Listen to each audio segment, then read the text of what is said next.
Have you ever felt that gut-wrenching panic when you realize something is wrong, but you have no idea what it is? That's exactly how I felt that night. My daughter, Sophie, was coughing uncontrollably. Every few seconds, it felt like her little chest was going to collapse, and I couldn't do anything to help her. She was 6 years old, fragile, clinging to her tiny, worn-out teddy bear, eyes glassy with fever, and I was powerless. The fluorescent lights of the emergency room felt harsher than ever, buzzing above us, mocking my helplessness. We had rushed to the ER after a long night of restless coughing and desperate attempts at home remedies. I thought this would just be a regular trip, a quick checkup, maybe some medicine, and then home. I was wrong. I could feel it the moment we walked in. There was tension in the air. The receptionist barely looked up as I registered her. I gave her details, my name, my daughter's name, or at least I thought I did. Then came the moment that changed everything. The nurse, a calm-looking woman in her late 20s named Grace, flipped open Sophie's file. She looked at me, her eyes narrowing, and asked in a low, controlled voice, "Who filled this out?" Just that one sentence made my stomach drop. I froze.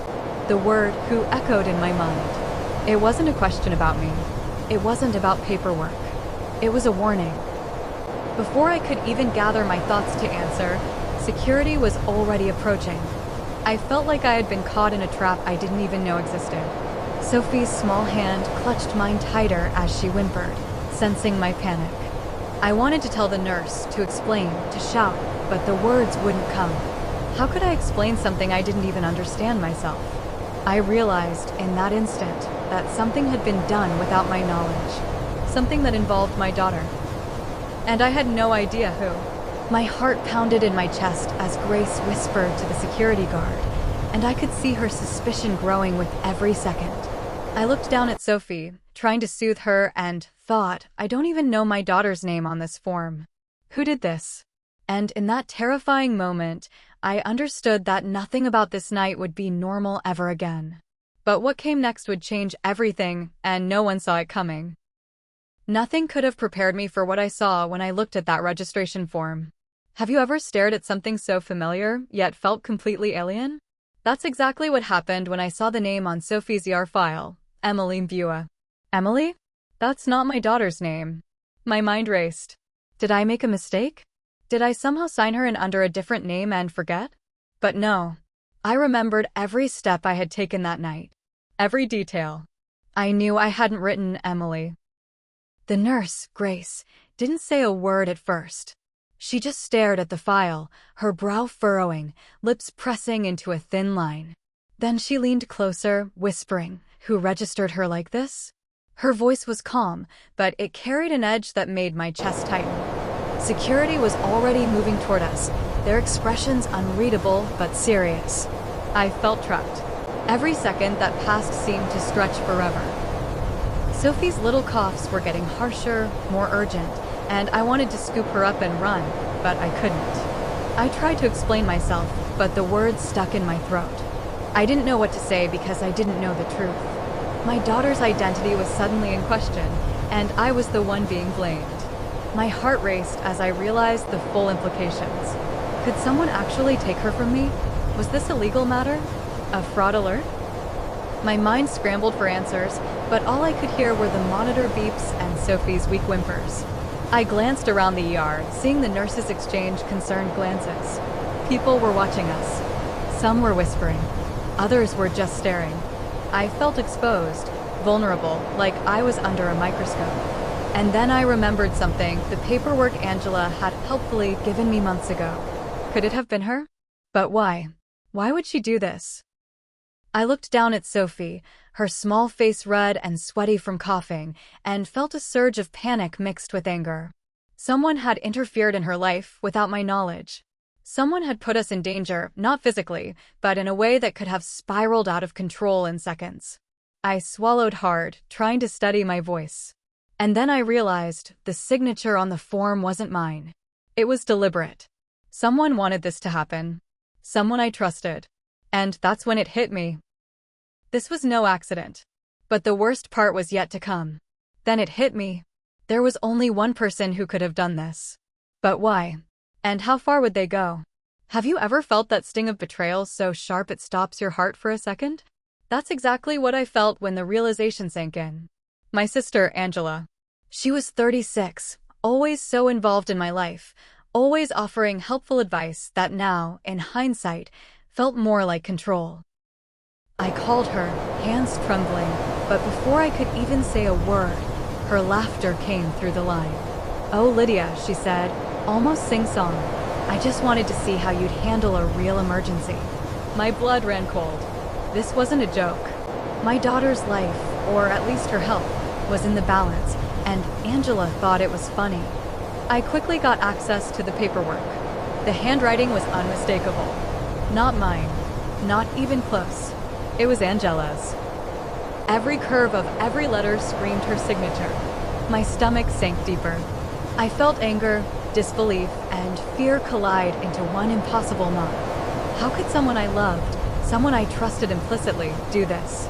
Meanwhile, Sophie's coughs were sharper, and Grace, the nurse, stayed close, her eyes flicking between me and the file, her patience thinning. Security remained tense, hovering in the background, ready to act. I felt trapped, like a cornered animal, and all I wanted was to protect Sophie. I tried reasoning with Angela over the phone, demanding to know why she would tamper with Sophie's registration. Her response was chilling. "I just wanted to see if you'd handle it," she said again, as if a child's well-being was nothing more than an experiment. I couldn't breathe. How could someone manipulate a situation like this with no regard for the consequences? At that moment, the ER felt smaller, darker. Every person around me seemed to notice my panic, yet no one could help. Sophie looked at me, confusion and fear in her little eyes, and my heart broke. Could I get her back safely? Could I convince them that she was mine without causing a scene or getting in real trouble? And then Grace whispered to me, barely audible, "We need to verify her identity before we can continue treatment." My blood ran cold. The nurse wasn't questioning Sophie's health anymore. They were questioning everything. Her name, her identity, our family. And I realized the chaos Angela had started wasn't over yet. When security looked at me, I felt like I had committed a crime I didn't even know existed. My heart was pounding in my ears, and Sophie's little hands clutched mine so tightly I could feel her fear radiating through her small body. Have you ever been trapped in a moment where everything you loved could be taken away in an instant? That was me, standing in the middle of the ER, accused without understanding, trying desperately to hold on to my daughter. The security guard stepped closer, asking for identification, documents, anything to prove I was Sophie's mother. I fumbled through my bag, pulling out Sophie's birth certificate, her vaccination records, anything that could prove our connection. My hands shook so badly I almost dropped the papers. All the while, Grace, the nurse, stayed calm but firm, watching every move I made. Her suspicion hadn't gone away, not entirely. Sophie's coughs grew worse, making my chest tighten with panic. I whispered soothing words, but my voice was shaky, betraying the storm of fear inside me. Flashbacks hit me like waves, the night Angela handed me the paperwork months ago, her insistence that I double-check forms, her small, knowing smirk. I realized then that Angela had orchestrated this entire ordeal. It wasn't just meddling anymore.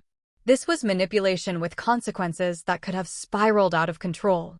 The hospital staff worked quickly to verify Sophie's identity. They compared my documents with their records, checked every detail, confirmed the fingerprints, the date of birth, the emergency contacts. Every second felt like an eternity. I could feel the tension around us, the stares of other patients, the whispers of nurses. I had never felt so exposed, so powerless, and yet so determined to fight. Finally, the staff confirmed it. Sophie was indeed my daughter. Relief crashed over me, so intense I could hardly breathe. But my anger burned hotter than ever. Angela had crossed a line. She had put Sophie at risk, tested the boundaries of trust, and almost caused a disaster. I knew that this confrontation was far from over. I picked Sophie up, holding her close, feeling her warmth against my chest. I dialed Angela's number. My voice was calm, but every word carried the weight of what had just happened. "We need to talk, now." Sophie rested her head on my shoulder, exhausted from the chaos. I held her tightly, but deep down, I knew the storm Angela had started wasn't finished. And the truth about her intentions, the full depth of her manipulation, was yet to unfold. Finally, I could breathe again. Sophie's little body relaxed in my arms, her cough softening to quiet whimpers. The chaos in the ER had settled. The security guards retreating to their stations, and Grace, the nurse, giving me a look that mixed relief and lingering caution. But even as I hugged my daughter, I knew the story wasn't just about paperwork or hospital protocols. It was about trust, family, and the fragile boundaries we assume will never be crossed.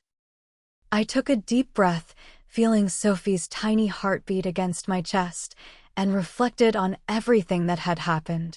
Angela's meddling wasn't harmless curiosity, it was control.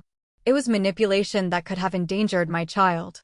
I realized that vigilance isn't just about protecting yourself from strangers. Sometimes, the people closest to you pose the greatest risks. And that night, I learned just how easily trust can be weaponized. I thought back to the first moment in the ER, the sharp whisper, the security approaching, and how helpless I had felt. Every second had been a roller coaster of fear, anger, and desperation. But I had survived it. We had survived it. Sophie was safe, and I had learned a painful, unforgettable lesson about family boundaries and the importance of protecting what matters most. There's something about looking down at your child, knowing that someone tried to rewrite their identity without your knowledge, that changes you forever. I realized that being a parent isn't just about love, it's about vigilance, courage, and the willingness to stand up, even when the people around you make it almost impossible. That night, I promised myself that I would never let anyone undermine my responsibility or my daughter's safety again. So here's what I want you to take away. Trust is fragile, and vigilance matters. If someone in your life tries to manipulate the people you love, don't wait to act. Protect them. Question everything. Even those you think you know intimately can surprise you in ways you never imagined. And as I watched Sophie finally drift into a peaceful sleep, I whispered to her, holding her close, "I've got you, always. No one can take you from me." And in that quiet moment, I knew that we were stronger than the fear, stronger than the betrayal, and ready to face whatever came next. If you've ever faced betrayal from someone you trusted, or witnessed the lengths people will go to control what isn't theirs, share this story. Let others know. Vigilance and love are the strongest armor we have. And remember, sometimes the people you trust most are the ones you need to watch closest.